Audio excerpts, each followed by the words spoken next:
अस्सलामुअलैकुम प्यारे बच्चों, आज हम सीखेंगे कि गैन को किस तरह से लिखते हैं और गैन से किन किन चीज़ों के नाम शुरू होते हैं। अब हम देखते हैं कि गैन से किन चीज़ों के नाम शुरू होते हैं। गैन से गुब्बारा। प्यारे बच्चों, गैन को लिखना बहुत ही आसान है। हम गैन को बिल्कुल ऐन की तरह लिखेंगे, लेकिन इसके ऊपर एक नुक्ता भी लगाएंगे। तो प्यारे बच्चों, अब हम देखते हैं कि गैन को किस तरह से लिखते हैं।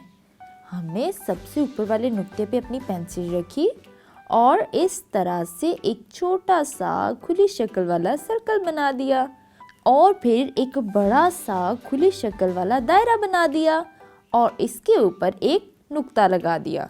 तो ये बन गया गैन।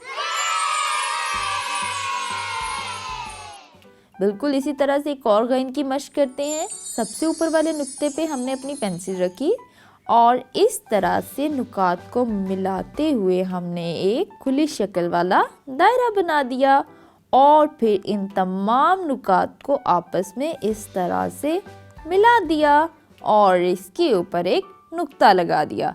तो प्यारे बच्चों, ये बन गया गैन। अब बाकी तमाम गैन की मश्क आप अपनी किताब पे करें और अपनी मामा को दिखाएं। तब तक के लिए अल्लाह हाफिज।